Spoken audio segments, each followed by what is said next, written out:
let you go ahead and explain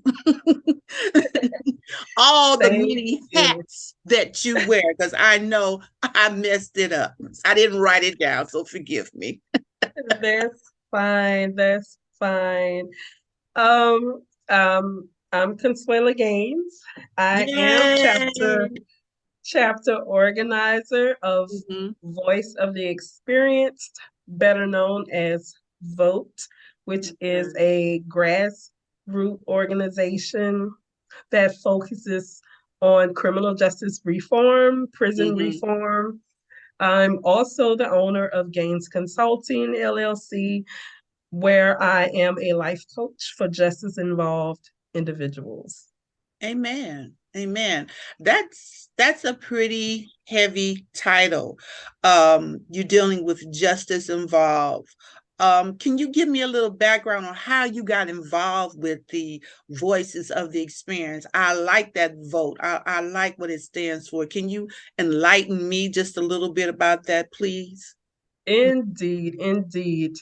I am a formerly incarcerated person who served 22 years in the Louisiana correctional system. Yes, ma'am. You I was don't look like incarcerated. you did. You still look. I praise God. I tell you, God, I keep you wanting. Yes, He he kept will. you. I entered at the age of 23 and exited at the age of 45. I am currently 51. And while I was incarcerated, that's really truly where I discovered who I am and whose I am. Um, Mhm. while there, I was very active. I was a council sub, which I learned the law. I was helping the women with their criminal cases, some civil cases. I was also a choir director. I was Mm. also active on the advisory committee, JC's Toastmasters. I was a founding member of Daughters of Christ Praise and Worship team. So Wow. I stayed busy. I was always doing something.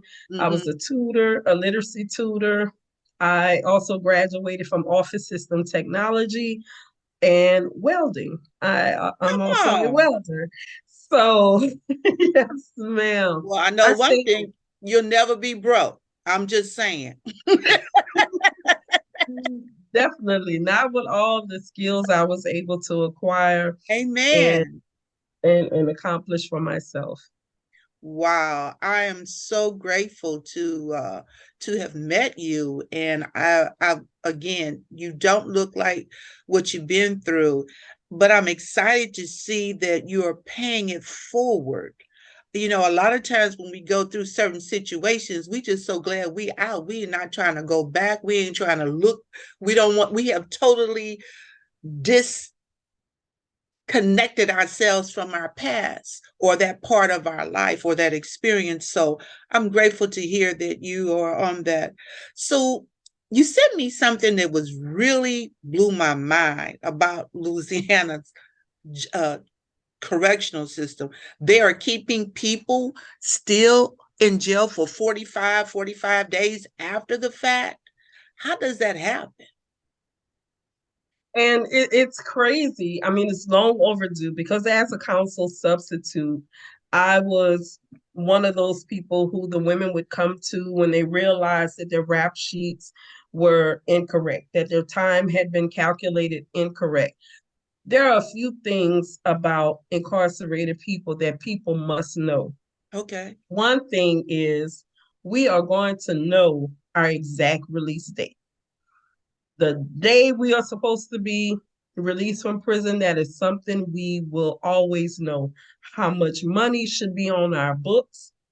We know our money to a penny, so and when people would bring their rap sheets to me and say, this is wrong, this was calculated incorrectly, I then would have to go and, in Louisiana, they have various acts which a lot of times say like if a person has two charges, one violent, one excuse me, one nonviolent. Uh-huh. And most of the times, these two things, their sentences, um, the required time that they should serve on those sentences are different. One Wow. may be 65%, and the violent crime is probably 85%. But it doesn't take a rocket scientist to break that down and calculate it, especially when you have instruments like Excel. You know, you can use Excel to calculate a person's time, which is something that Wow. I use, and even a good calculator would be you would be able to figure out a person's exact release date. And for someone's sentence or their release date to be 44, 45 days out from the exact or the correct time they're supposed to be released, that's ridiculous. But this has been going on for years. The Wow. entire time I was in the system, it was going on. And before I entered the system, it was going on. And I Hmm. guess enough people have complained about it, enough people have filed lawsuits about it. It has brought, it's caught the attention of the Department of Justice, and the Department of Justice did their investigation and discovered that the Department of Corrections, they need to clean their act up because too many people are staying incarcerated over their release dates. And that shouldn't be, because you guys are the professionals. You should be able to calculate someone's time correctly, Hmm. because you're costing the state, as they said, you're costing the state millions of dollars for keeping these men and women who are mostly Black, brown, and poor people True. behind bars longer than what they're supposed to be. Not good on so many different levels. And they don't have anything to say except it was an excuse or it's a miscalculation. They got the dates wrong and they're not paying you anything extra for keeping you. So I don't understand, except for somebody's, if you follow the money, somebody's making money off of that 40 to 45 days. That's the Definitely. only way that I see it. And these are not private. This is the private or the whole system. Anyone who is sentenced under the Department of Corrections. So this is people who are in the state facilities. They didn't include private facilities, but I'm more than sure, because the same people who calculate records in private facilities work for the Department of Corrections. So it, Wow. it transfers over to them as well. Um, so it's people who are probably doing time locally in parish jails, because someone in the Department of Corrections calculates their time. And people at Angola, Louisiana State, uh, Louisiana Correctional Institute for Women, at David Wade, at all of the Dixon and Hunt, at all of the big prisons, correctional systems. Anyone who is serving time there, chances are their time is miscalculated on their rap sheets. And if someone doesn't know better, they they they Stuck. won't challenge it, and they will stay more than likely over the time that they're supposed to. So they give you that date or a time you said that you're known. So the time that you're actually entered in, you're getting that information, or is that comes in later? It normally comes in later. You know, you have to have received the sentence first. The Right. judge has to sentence you to a certain set amount of years. And then from there is when the records department gets the sentencing transcript Mm-hmm. from the courts, and they calculate based upon what was said during your court credit for time served. If they gave you credit if you were incarcerated for 2, 3 years before you were sentenced, that goes towards your sentence. And that's supposed to be calculated in. I would often find a lot of times people weren't receiving their credit for time served, whether the judge said it or not. It's a known that you receive credit for time served, that Right. you were um, serving time before Mm-hmm. you were sentenced. Yes, A I lot of times understand. people um, bond out after a certain amount of time, but however many days that you were in jail before you bonded out, that is still credit for time served. Mm-hmm. Mm-hmm. A judge also has the opportunity in certain cases to give be able to allow some street credits if you're on probation for something, and the judge, he can give you street credits. Um, so it's different instances, and a lot of times they use, well, I'll say records department or Department of Corrections, they will say it's because the judge didn't stipulate how this sentence was to be ran concurrent. If they have different charges in different parishes, Mm-hmm. sometimes that's a problem. If they are to be ran concurrent or consecutive, that can be a problem. If it's Wow. out of state, um, it's different instances. But as someone who works in records department for the Department of Corrections, they should be properly trained on how to calculate a person's sentence, no matter what the situation is, and they should, you know, um, sentence a person according to how the judge sentenced them. And like I said, sometimes people have various charges from various Mm-hmm. parishes, and Mm-hmm. all of that is on the rap sheet. And one or two is probably 85%. The other one is 65%. The other one is 40%.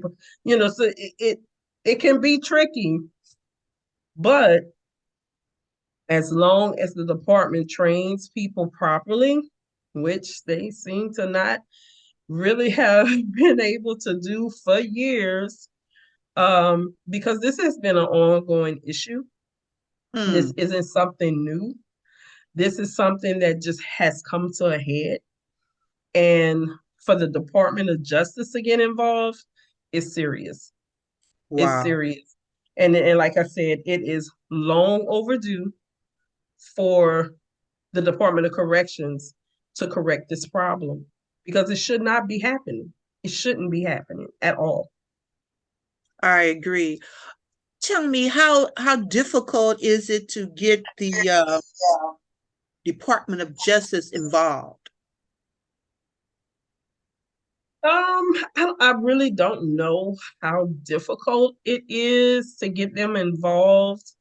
Um, I would just assume that they would have to see um something that is being done very callously, just, Like a you pattern. know, Mm-hmm. yeah, Okay. and without correction, without anyone saying or doing anything to make it better. Because I was actually asked to sit on a task force Uh-huh. for this very reason. Um, but former state representative Ted James, he ended up going, under Biden's administration, Mm-hmm. and we never had a meeting. So there was an attempt. They knew the problem existed, but state they never replaced Ted James. Therefore, this task force never had a meeting Wow. to have these conversations about time calculation. We never had this meeting.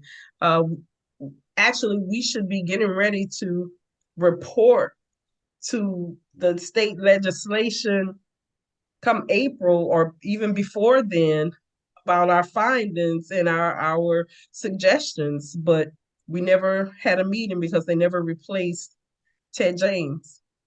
Wow. So now we got to go back or just begin to lobby.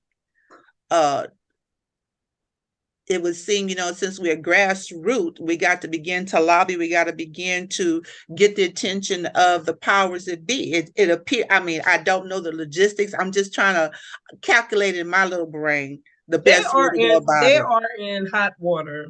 The Department of Corrections are in hot water because DOJ has let it be known that if they don't correct this, they're going to sue them.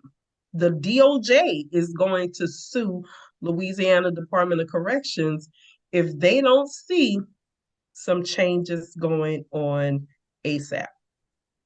Well, thank God for that. Let's Yeah, just see how fast things move.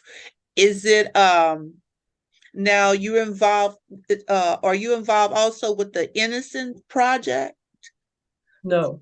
No, I mean, okay. they are a partner organization, but um, what they do is a bit different from what we do.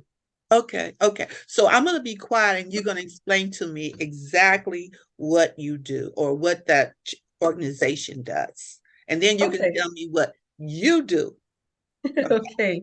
Well, vote, voice of the experience. Like I said, um, we advocate, excuse me, we advocate for criminal justice reform within Department of Corrections, Mhm. within the jails, within the prison system, and also for formerly incarcerated people. We were able to have several wins over the years because the reinvestment package that was passed back in 2017 were a lot of votes bills that the governor signed because when he took office, he said that he wanted to do a lot of criminal justice reform, and that was the hand we fan with, and we went in hard, and were able to get them to pass some legislation that would ease up the population, change, the way they're sentencing people, change the way the pardon and parole board are making decisions. And a lot of men and women have returned home who probably would still be incarcerated were it not for some of those bills that went into effect. Mhm. Mhm. Excuse me. And also, of course, we were able to finally get Act 636 passed, which restored voting rights to formerly incarcerated people because the previous law was a person would have to come completely off of parole or probation to be able to register to vote. But Mhm. now a person does not have to be off of parole or off of probation. They can be out of prison 5 years. That's like the cleansing period. 5 years out of prison with no new um, criminal charges Uh-huh. and be able to register to vote. I'm a registered voter now. That's I've been good. home 6 years. I've been voting. I've voted in the last couple of elections. Excellent. Uh, so I'm excited about that. And that's still is still something that a lot of people who are formerly incarcerated don't realize. And unfortunately, a lot of formerly incarcerated people don't exercise that right. Just like people who've never been to prison don't exercise their right to vote. But we're advocates. We're always trying to get that information to the people who Mhm. need to hear it.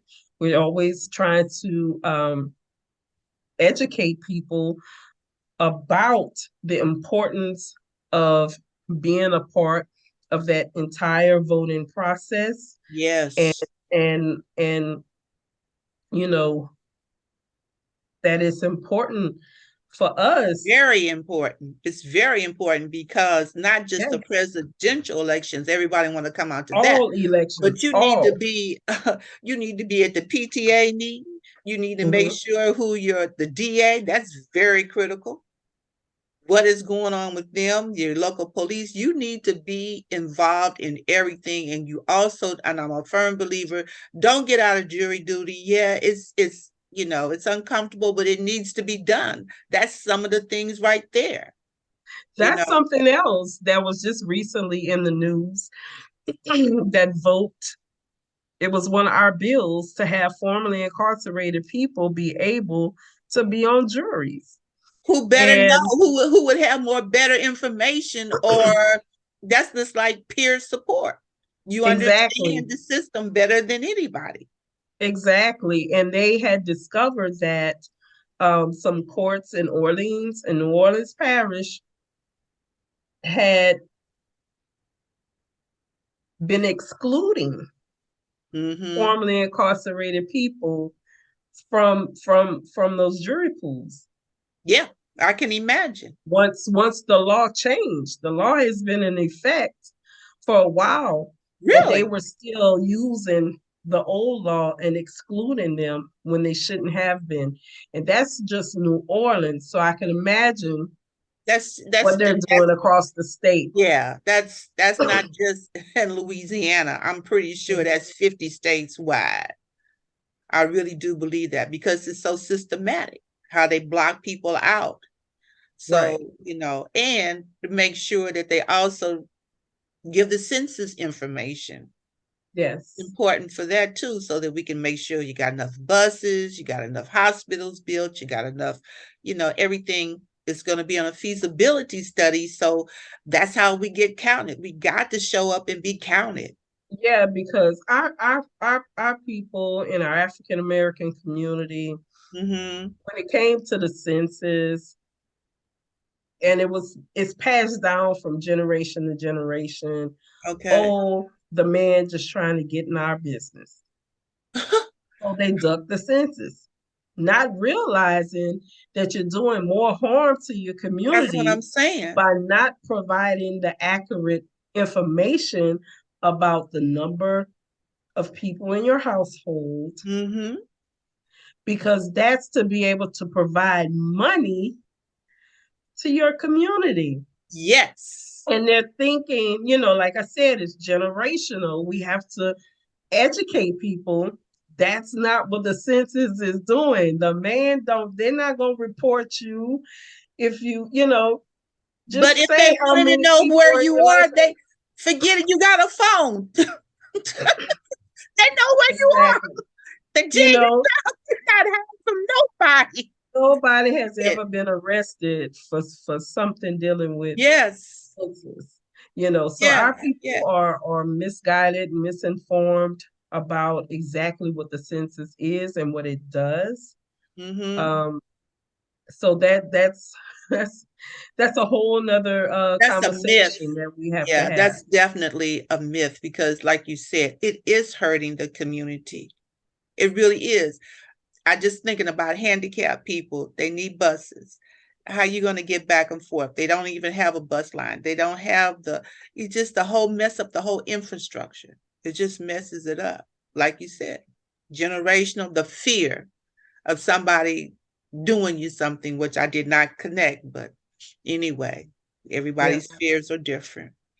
right. Okay, so you're getting the formerly incarcerated and the family members. How are you able to bridge that gap? Is there anything that you might that there may be a need with the inmates that are coming out in their family? Is there anything services that y'all provide for that connection bond, or is that something pending?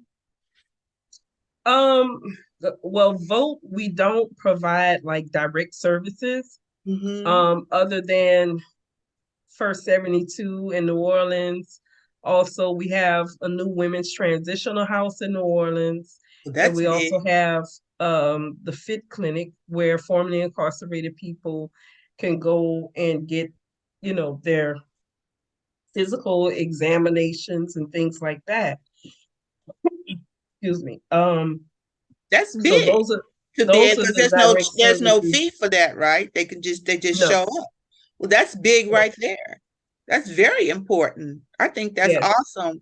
Tell me a little bit about the women because I've seen in certain situations the women are not getting the enough attention as the men normally get. They're like they're getting like leftover resources if there is any to receive. Mm-hmm. Mm-hmm. Definitely. And that's something that personally, I myself, my coworkers, especially Ivy Mathis, who um, has her own 501(c)(3) and her own business now, specifically geared towards women. Okay. Um, and you're right. The women, we don't receive as much attention as the men do. We don't receive the services because we're a smaller population. But growing. But And growing. I the checked the fast the numbers. fastest They growing. growing. They putting more women in prison than they are men. It's growing. So it's getting Yes, that is a fact. Women are the fastest growing population in prison right now. And that all I could say is that is because all the fathers are gone and mom is left having to try to figure out how to take care of her kids. Um, and getting caught up in situations trying to provide for her family. It's there. hard to be a single parent. It is hard. I know. Um, I do know. not saying that as an excuse, No, because there are better ways for a woman to provide for her family other than participate in some form of criminal activity. true. There are definitely other ways to go. Um, but when you are surrounded by poverty, Mm-hmm. all you see is poverty. Mm-hmm. You're always in a desperate situation. Mm-hmm. Um, on top of possible trauma, sexual abuse, Yes. mental illness, Yeah, and yeah, that's a factor. so many things that get go into place, substance abuse Mm-hmm. that women um, find themselves incarcerated. So, and yes, we definitely need more services geared toward women, Mm-hmm. and that's something that we're working hard on. Um, I'm always, I sit on another task force. I sit on the task force for safe alternatives to segregation for people with serious mental illness within the Really? Department of Corrections. And I just was at the Department of Corrections Wednesday with a Mm-hmm. meeting with Secretary LeBlanc and Warden Hooper from Angola, um, the Chief of Operations Seth Smith, different people throughout the Department of Corrections. We've been meeting for almost 2 years now. Um, we've been able to change a lot, to Okay. really change a lot. They're doing things differently, um, but we're not quite where we want to be just yet. Okay. But we're getting there. I mean, it's a process I because understand. they have to change the culture, of how people are being treated in the prison system. They have to change, people have to be trained and they have to realize, okay, the old way of doing things, we're moving away from that. We're looking at more holistic um, treatment. We're trying to treat people instead of just focusing on punishing people, because the incarceration to me is the punishment. You got that right. You're being totally separated from everything that you know or have access to. You denied all of those rights and privileges. I'm not saying that you're sent there to be cuddled, but yet and still it's not encouraged to learn or to get a trade. So, Right. and I'm not But saying I but just now, but now Secretary LeBlanc and his staff are about rehabilitation. now that's be awesome because there'll be They less are recidivism if you have that. exactly, exactly. I mean, the prison population has decreased over the years instead of increasing in Louisiana, which is probably a first. It has decreased. Um, like I said, because of the justice reinvestment package that went forward in 2017, Mm-hmm. because the reinvestment part is instead of incarcerating people, let's use these services, these organizations that provide services, substance abuse, AA, all of these types of things that can help make a person whole. Right. Uh, train people how to find employment, giving them employable skills, Mm-hmm. education. Let's steer people that way instead of toward the prison system. So they save millions of dollars by by sending people that route Mm-hmm. instead of trying to fill all the beds up in every prison. Well, So they're on the right track right okay. now. Mm-hmm. Now, when our governor changes Lord help in us. about a year, Help us, I don't Jesus. know what that's going to look like.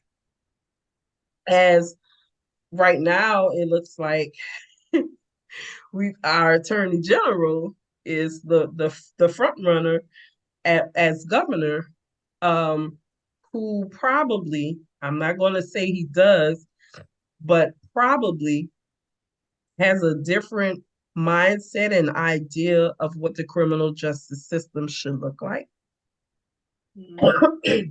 Excuse me, as opposed to what our current governor feels the criminal justice system should look like. True, So that true. is definitely going to be a challenge in the upcoming years. Mm-hmm. So we are trying to prepare ourselves for, a possible 4 to 8 years of total and complete opposition. And that's just not with prison reform. That is going across the board for everything. And that's why it's important that everyone is able to vote and go vote. That is your only recourse to tide to turn the tide. That's Yes, it. There's nothing exactly. else we understand or you don't understand what's really going on and what's at stake. Right, Your whole life could change in an instant. It's trying to change now, so you can imagine if you don't participate, what it will be. Just because things doesn't appear to look like change, you've got to still work with the process. This is the only process there is, right, right. and you You got to know, work it. especially here in Lafayette, and I always tell my boss, my coworkers, and out in New Orleans and Baton Rouge, that Mhm. Lafayette is a horse of a different color. Unfortunately, our our communities have been let down so many times that they Mhm. have absolutely no faith whatsoever in the systems. I None. understand. Mhm. And I completely understand. I see the oppression.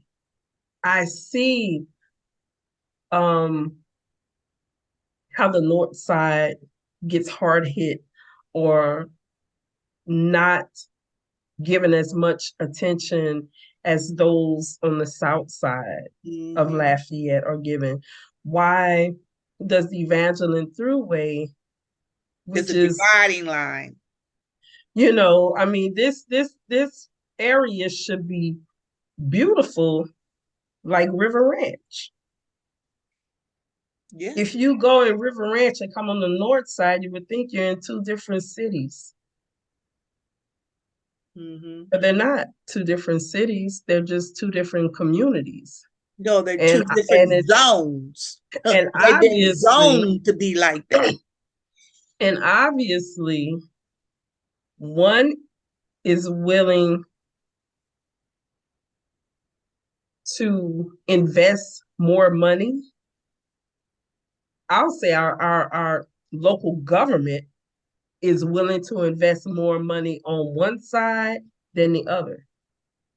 If they're going to build, if they're going to beautify, the north side is left out of that equation most of the time. They only And have two members that can vote for that district. That's what I'm saying. It started with when they took out the big businesses that were in the Northgate Mall and moved them over to Acadiana, that shut it down, yeah, according to being for vandalism or whatever, for property damage. But that just had a very unique experience with the North Side. It just pulled it down, and that they continue to believe that they that, foster that.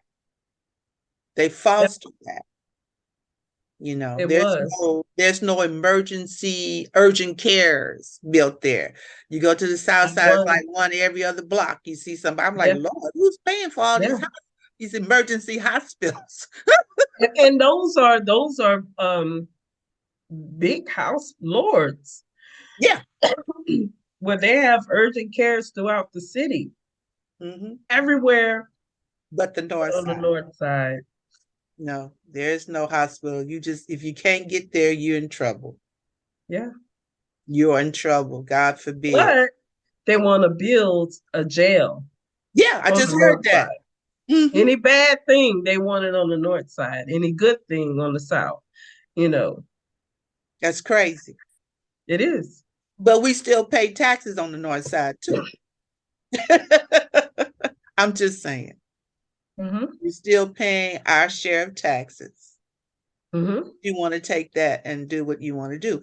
Again, I know it's tough, but that's, I think, just continuing to reach out and let people understand what's going on so they could be more informed. I think that's, I mean, I don't have a magical pill or answer. I don't. I'm looking for that myself on what's the best way to go, but to stay informed as long as we can get the word out and begin to share more information. I noticed that the vote has Zoom meetings that you can attend. So is that that's open to any and everybody can get on that or no? Well, we were having Zoom meetings during the pandemic, Hmm. but over the past year, we have been having in-person meetings. Oh, okay. Yeah, our in-person meetings are every third Thursday of the month. Okay. This month, we will actually be at St. Anthony's Catholic Church Hall, which is located at 400 Madeline Street here in Lafayette. Our Okay. meeting will be there, but our regular meetings are at the downtown convention center at 6 o'clock. Okay. Okay. So those are after can go after work. Now the Yes, one at St. Anthony, is that going to be in the afternoon? That's still going to be at 6 o'clock. that's going to be at 6 p.m. as well. We'll actually be rolling out uh, votes priority bills that will be proposing into legislation this year, like Mm. parole eligibility for lifers, Wow. retroactivity of the unanimous jury. Those are just a couple, but we have a few more. And if people want to learn more about what we're doing, they should attend our monthly meetings. And of course, we'll tell them how they can get involved because I know there are people in Lafayette and surrounding areas who have incarcerated loved ones that fall under Those that's guidelines you talk lifers about. that fall under the unanimous juries. Um, Explain that unanimous jury to me. I've heard two different viewpoints, and I need to hear from you exactly how that works or work against us. How does that work exactly? for the unanimous juries, in Louisiana, Louisiana was one of two states in the country to Mm-hmm. have non-unanimous juries, which means if someone went to trial Mm-hmm. and 10 people found that person guilty and two people said not guilty, they went with the 10 and found that person guilty. There are men and women who are currently serving life sentences. I want to say between 1,200 to 1,500 people in Louisiana Good who God. had been found guilty under a non unanimous jury. Mm. This is something that dates back to, oh wow, about 130 years when slavery was coming to an end. And of course, Louisiana has a horrible history of wanting to hold on to slavery. I'm finna say when And does it stop? and also when it came to African Americans being placed on juries, Mm-hmm. being able, because once they started voting, they were able to be on the jury. Right. And 9 out of 10 times, you only had a couple of African American people who were more sympathetic on those juries. So you had at least 10 that would find someone guilty, and at least a couple who probably like, oh, no, that doesn't. So they X'd out those couple of people. Anywhere else in this country, it has to be unanimous. I got you now. 12 people have to agree, have to either agree to say guilty or have to agree to say not guilty. And that would be called a hung jury if even one goes against the Mm. majority. I understand. And that would create a retrial. Right. So, but now and we were able to be part of that non-unanimous jury campaign. We we were able to educate people about it because a lot of people didn't know that was happening True. and didn't know the history of Mm-hmm. it. And the Louisiana citizens, it was placed on the ballot, and Louisiana citizens voted, and they decided we should have unanimous juries like the other 48, the other Thank states God in the this light country. came on. But they didn't vote for the language when it came to slavery. There's that like in this last election, the way that it was written, it was horrible and no one really explained it to the people how it should go. Yeah, that was different. Help me because I I extremely. can't even really explain it because our organization wasn't the ones necessarily pushing that.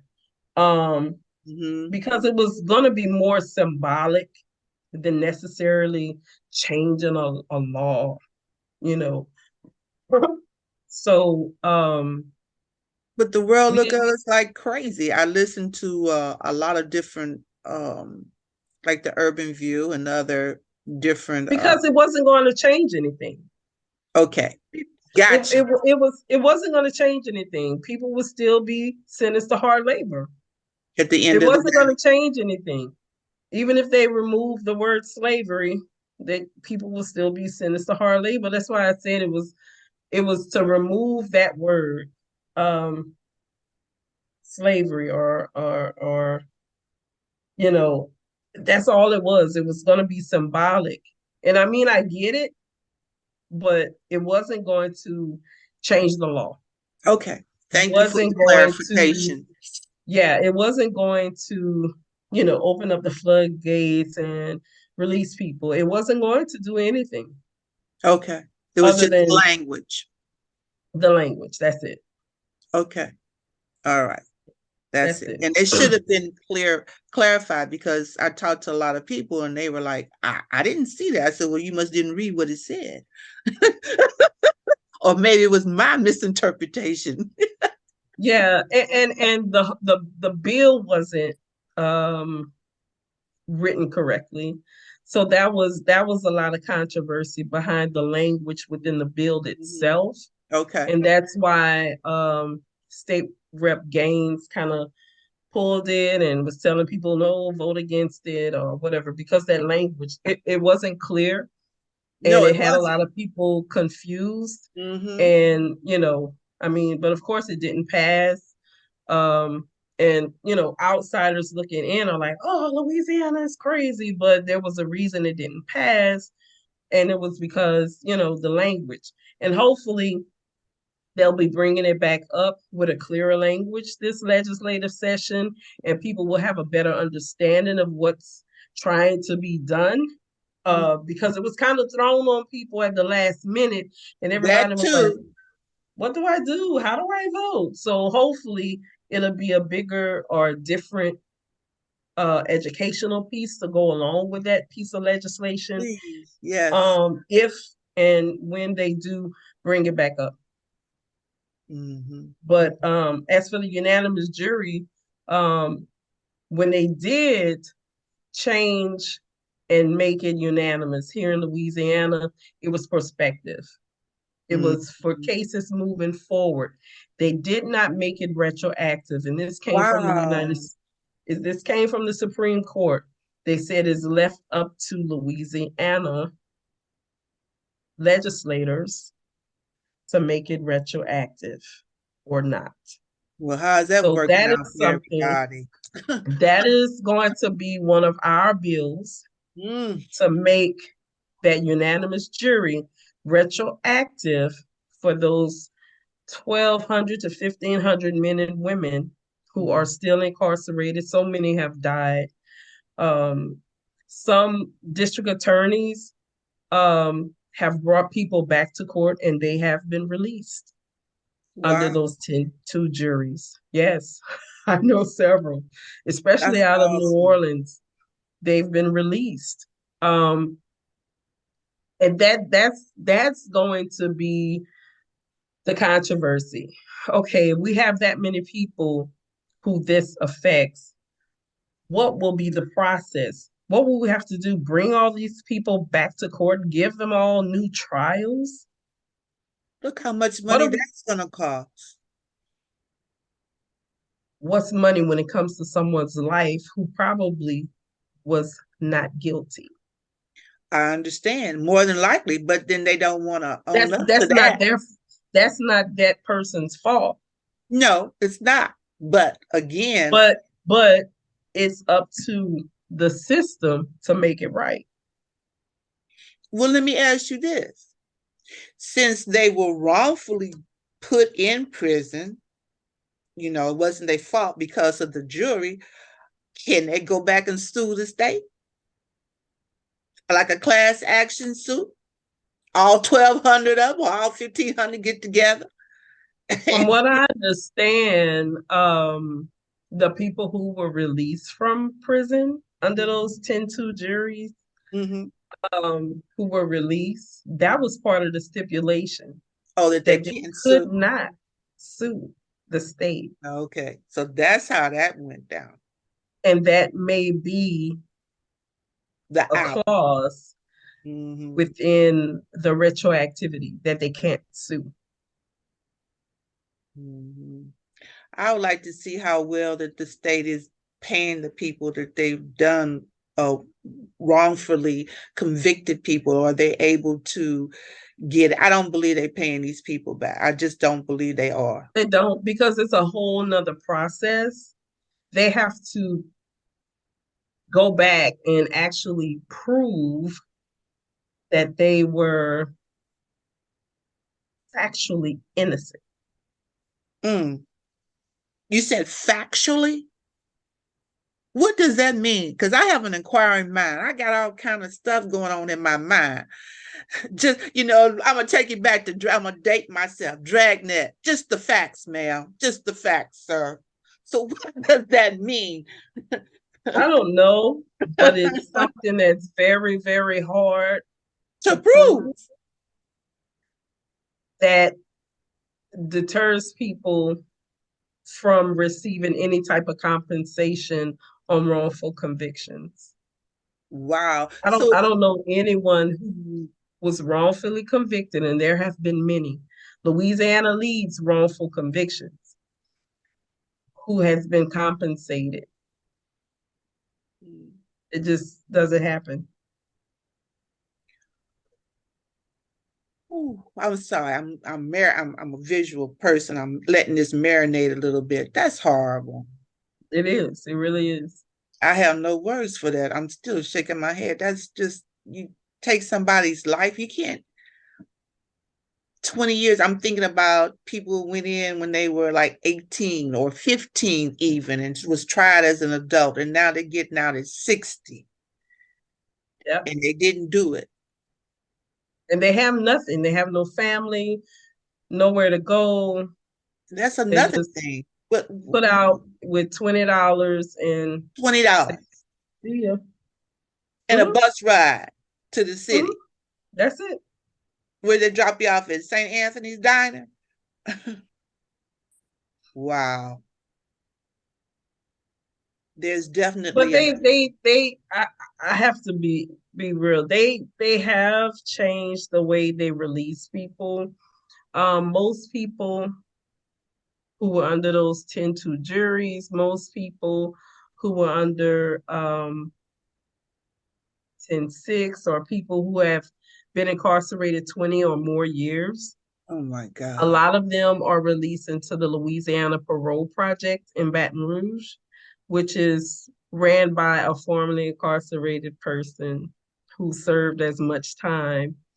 And he's been able to establish different houses for men and women, and really being able to help these men and women um, Transition. transition. And Yes, that's a hard process. To me, I would fear that that would be very it is, difficult. especially for people that have been in 40, 50 years, So that means they went in when they were a teenager. very young. Hmm. And Very. can you imagine? I mean, the technology in itself, the cell phone, for instance, the whole process. Everything is different. The computers, if they didn't have access to it, it's just they lost the whole world. How do you bounce back from that? It takes people like me, formerly incarcerated people who experienced the same thing, and I made it. Yes, It you takes did. someone with a lived experience to be a motivating factor in someone's transition. Your family oftentimes doesn't understand what you need, the type of help that you need. They just want you to come home and then jump right back into it. No, How are you going to do that? doesn't. You got to find You employment, got to and wrap that's your not going to be mind easy. around being free Hmm. first. And it Come may on, take some time. come on. It's scary. It may be it There have been people, and James LeBlanc, our Secretary of Department of Correction, always tells the story of when he was warden at Dixon Correctional Institute in Jackson, Louisiana. Uh-huh. There was a guy who had been incarcerated for well over 20 years. Okay. he was released, when he went home, it was so overwhelming to him I that can he imagine. wanted to go back to prison, back to what he was used to, What he knew. back to that controlled environment. Hmm. And that's when James LeBlanc made a conscious decision to start having the reentry programs to try to help people who were about to be released, to give them the resources that they need before they're released. And even with that, it doesn't change the fact that people are still fearful. Some people, not all.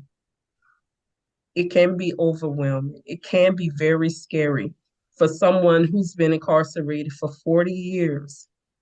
And I've seen it, to Hmm. go into Walmart and have all these options when while you were in prison you had so few. That's overwhelming. When I have all these different things that I can eat, when in prison you only had a few things to select from. It can be very, very overwhelming.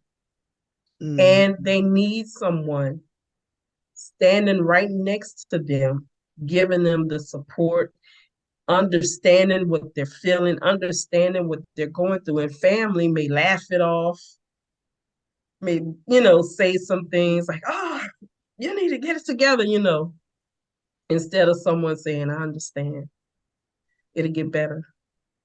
So We'll what come, I'm, we'll come back, yeah. we'll come back tomorrow or day after tomorrow and Hmm. take it in small chunks. Hmm. You So know, the best a challenge, advice. a challenge for me was the debit cards. I used to stand behind my sister and watch, her using the debit card machines. Really? And yeah, I had never Wow. used a debit card before. So I didn't, I was like, what numbers are you putting in? What is that? So I didn't know. Hmm. So a person has to literally walk you through that. And the reentry program that Ivy and I teach now in the women's prison, we Hmm. actually teach them that about Oh, debit cards, about your savings account, about bank account. We teach about that because some of those women have never had it. wow. They We don't take know so even much the for first granted. thing of how to get it. Yeah. Mm. What about getting them back emotionally with their family, the bridge? How are y'all able to bridge, especially like if they've been in there for 20 years and now their children are at that hard age, they're 15, they're 16, they're 18, or they're in their 20s, and when they get out, they ain't trying to, you weren't there, you know what I'm saying? That whole Yeah. bridge, trying to bridge the gap between, especially with the girls with their mothers at Mm-hmm. that age, Mm-hmm. or maybe the girl is pregnant now and the mother is looking like, man, this is like deja vu. This was me. How do you support the emotional support for that? That type of a bridge to me seems very difficult. How do you bridge that to give them that support that they need? One of the first things that we talk about is processing freedom Come on, now that's a word right there. I like that. because it's a process coming out. And it's not only a process for you, you're transitioning, but your Mhm. family is transitioning too. Yes. And a Yes. lot of times, if you've been away 20 or more years, you don't know them and they don't know you. They know the old you. Hmm. They may have visited you probably every weekend for an Mm. hour or two, but that's at a visit. You're not living together, and that's different. Hmm. They only buying you a few snacks and a drink. But what about when they have to buy you a week or two or three or a month supplies of food and themselves and their children? Mm, That's different because now you've become a part of their household as opposed to where they were just visiting you. It's that different. really puts, yeah, that really, the way that you said that, living with someone and visiting them is a whole different ballgame, and it really puts a slant and their expectations. Hmm. And And how do you deal with that's the new huge. you? And how That's huge. have you dealt with the new you? Your new normal, because prison is was not your new wasn't your normal. This is your new normal. That's not Yes. normal. It's just not normal. So Hmm. how do you deal with that? And we teach them one day at a time. Mm-hmm. Don't allow your family or your friends to take you fast. The world is very fast. We were moving at snail's pace in the prison. Mm, Now we have to get it. work, pay bills, go shopping. You constantly moving. And Mm, that can be overwhelming. Yeah, we had jobs in the prison system, but we were in such close confines and under someone else's orders. mm, We had choices, but they were few choices. We still had the choice of right and wrong and you know, but now when we're out here in this big wide world, mm-hmm. just driving a car and you know where you're going, but there are different routes you can take and making a conscious decision which way I'm gonna take today. Wow. Something as simple as that. Because you don't have those options and choices while you're in prison. Mm-hmm. I could go this way, or I could go that way. You have all these different options. What am I going to eat today? Where am I Mm. going to eat from? I can eat seafood, I can eat hamburger, I can eat pizza. You don't have those options in prison. I could cook something at home.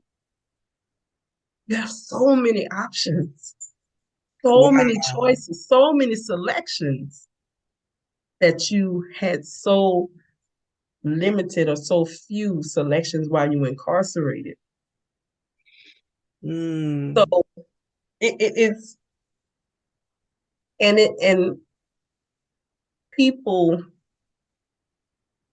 who have been incarcerated, they need people around them who are patient, who are understanding, who've been where they've been.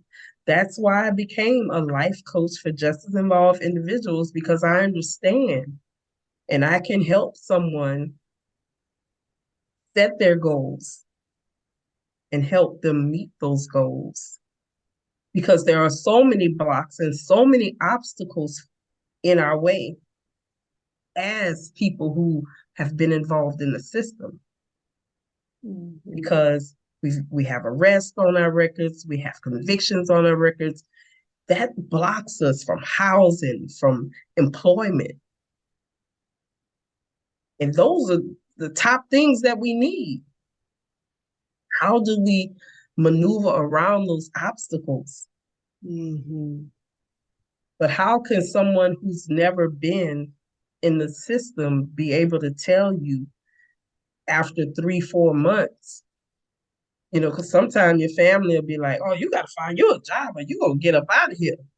But you want them to come straight home. You told them to bypass the work release or the parole project. You want them to come straight home, and now you're already giving up on them. Now you're expecting them as someone with a conviction who it's very hard for us to find employment, to find someone who will trust us to work at their business. And you After 3, 4 months of applying for jobs, you're already giving up on them. You're already saying, oh, well, you're going to have to go. And our homeless population is already getting out of control. So there you have someone else at the shelter because the family gave up Gave on. up. Yeah, yeah, yeah. I wish there was a process or a program to could help the family understand the dynamics of what a person like not all everybody's not the same. Not one shoe Right. fits all sizes, but some of the dynamics, like you said, Mm-hmm. the debit card was a big thing for you. And I'm Mm-hmm. also thinking about the people who don't even have uh computer skill or knowledge. Right. I'm thinking Mm-hmm. about them. So they're really uh, behind the 8 ball. Mm-hmm. And now they're older. Yeah. And they could have health challenges too. Yes. Chronic illnesses that they could have as you get older. Your body is deteriorating and breaking down. So they got their own medical issues and it's difficult. Not impossible, but Right. it's a challenge. Like you It said, is the a process. challenge. It's a challenge. Not impossible, but it is Right. a challenge.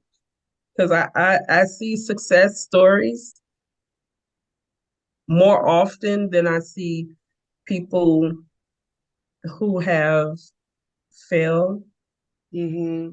and fallen to the wayside. I've I see more success stories That's of good. men and women because it's all about the support system. Who do you have around you when you come home? Who is there? Your church, people who are formerly incarcerated like you, successful Mm-hmm. formerly incarcerated people who Mm-hmm. want to see you do good, Yeah. or your old homies that are still doing the same thing they were doing when you left them 30 years ago, Oh that did God. not visit you, not one day, didn't send you a penny, Come on. and could care less of what your life looks like because theirs doesn't look like much either. It depends on who you surround yourself with. That's going to be a determining factor in recidivism. Mm. That's heavy right there. That is really, but that's a life lesson, period. You know, you got to be careful about your friends who you hang around with. You started as a kid. I'm thinking of things your mother might have said. You can't hang around everybody. No, you can't go over there. I don't know those people, blah, blah, blah. And you're thinking that they're like they used to say, oh, I'm thinking about my kids. You don't want me to have fun. No, I want you to have fun. I just want you in trouble. Mm-hmm. Yeah, because my dad used to tell me, everybody ain't your friend. You better You don't understand have any friends. you have associates. Mm-hmm. If they're that. He threw that word around too much. Oh, that's my friend. That's my friend. You That's just your met them. associate. That's your associate, not your friend. Not your friend. Not your friend. I am so excited about the work that you're doing in your journey to your own personal growth. And again, that you're paying it forward. Let me just let you give a shout out and pat yourself on the shoulder. Tell me about your LLC before we close out, because what I've heard that you're giving back, but I need to know your formula of success too. We need to hear that because you've given me a lot of nuggets on some things that I want to get my feet involved with. So share with me if you be so kind. So I took a class through Morehouse School of Medicine. Wow. Um, and it was life coaching for justice involved individuals. Mm-hmm. And I graduated. And it was Most of us were formerly incarcerated.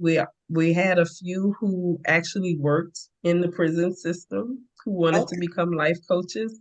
Okay. Um, and I just found that that was very inspiring and very different because I hear about life coaches all the time. I hear Mhm. about them. And then I realized, man, I've been a life coach because I've been helping people, um, listening and giving Mhm. good advice to people, helping people figure out some things.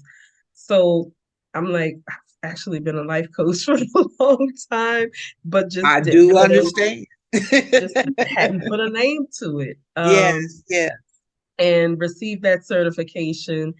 And then I was like, I want to start my business. I want to be probably one of the only justice involved life coaches in this area for sure. That's And awesome.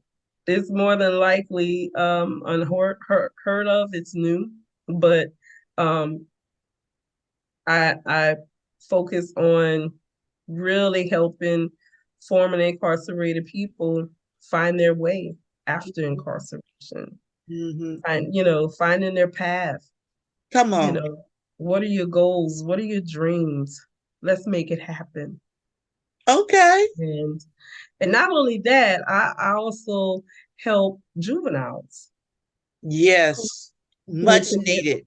Much, off the much path. needed. Yeah. I my first juvenile case was a 12-year-old girl out of Opelousas that her mom was just at wit's end with her behavior and her getting in trouble at school. I talked to this girl one time, shared my story with her. Mm. One time, she wouldn't even look at me. She wouldn't talk to me. She wouldn't look at me. She kept her head down the whole time. Come on.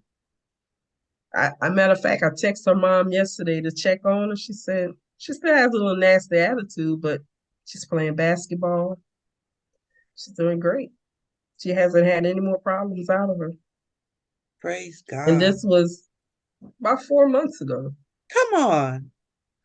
But see, but it's It changed her life. So, because you're real and she could relate. And whatever mhm, you told her, mhm. it resonated with her 150%. It did because I said a few things within and I didn't know anything about what was really happening with her other than maybe getting in trouble at school, You don't need to vaping. know. You don't need to And know. I didn't know, and her mom didn't even know my story. A Hmm. friend of mine, Tyrone Glover, recommended that she talk to me, and Hmm. she did. And she didn't know my story. So when I shared my story, it was her first time hearing it as well. So when I said certain things, her daughter looked up at her like, you told her that about me? Or because it was something similar to what she was dealing with. Hmm. No. And her mom told her, you looking at me like I told her something. This is my first time hearing this lady's story. Just like it's your first time hearing her story. And she didn't know anything about what's going on with you on that level, you know. But I can remember asking her, do you want to go to prison? Do you That's want to the go to $64 prison question. where I was for 22 years? Do you want to go there? Because the way you're going right now, you're on your way. Mm. I remember telling her that. And like I said, she kept her head down the whole time. She would not talk to me, but she was listening. Hmm. And today, she's better. Still got a little stank attitude, like her mom said, but she's not getting suspended. She's not getting in trouble. Hmm. So, I thank That's God that I was big. Yeah, able to that's say big. something to change this girl's life from ending up on You that didn't path that I sugarcoat took. it. You didn't sugarcoat it. No, I didn't. Not at No, all. And I think I that never happened a lot. sugarcoat. I don't know how to sugarcoat. Life don't know how to sugarcoat either. Exactly. You're gonna get it.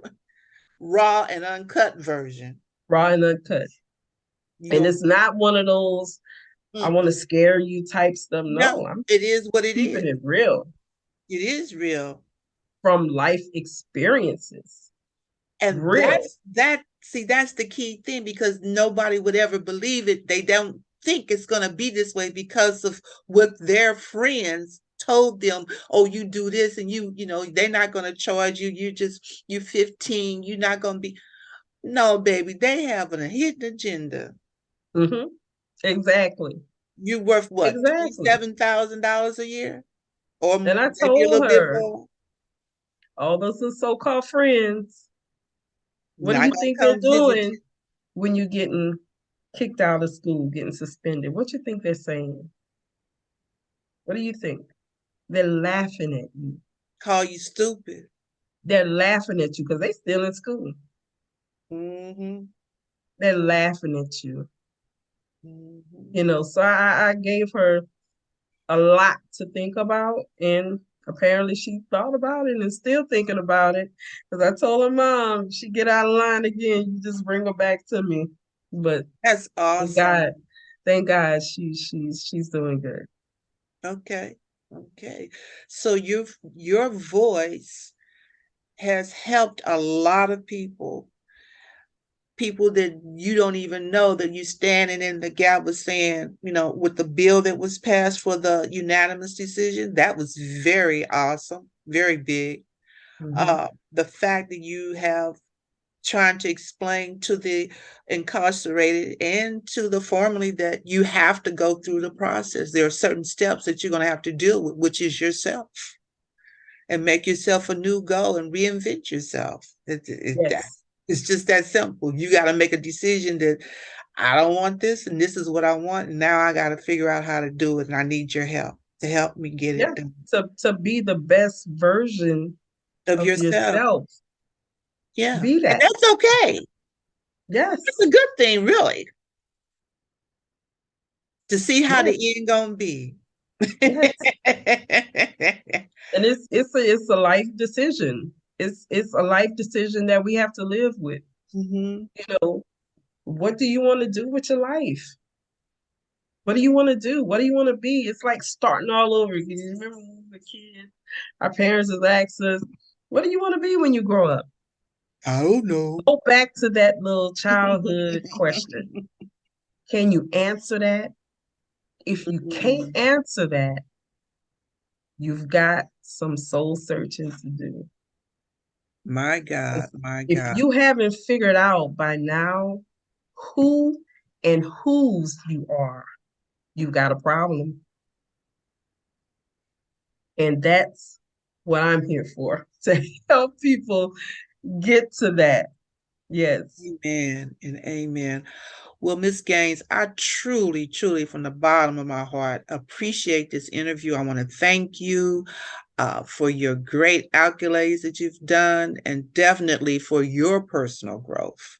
Because I see such a wonderful glow about you and the joy that you have. You enjoy doing what you're doing. And guess Yes. what? You're I good found now. my purpose You in have. life. I'm living my purpose. Come on. So You're not I'm working. You're enjoying not what you do. working. I'm not. I always tell people I don't work. They be like, "You don't work? I thought you had a job." A job? No, I might have a job, but I don't work because I enjoy. I love what I do. I love my boss. Can you say that? you know, do you love what you do, or is it Yeah. just a pastime? What I do, it has purpose and meaning to me. Yes, I yes, sleep well at night. At the end of the day, yes. And I love what I do too. So I yes, truly get it. I get it. And so we will be talking because I really want to know more. I really, yeah. really do. I'm just nosy like that. So without any further ado, I want to thank you again. This is Pastor Sadie Thompson with the Lighten TV Network. And remember, conversations with Sadie, you never know what's going to happen, but I truly thank my wonderful guest today with much honor and much love. God bless you, Miss Gaines. God And bless you you. too. You Thank you, too. love. Thank you. Thank you You're so welcome. much. You're welcome, my baby. God bless. Bye bye. Bye bye. Uh-huh. Awesome show. Now let me click off and goodbye. Mhm.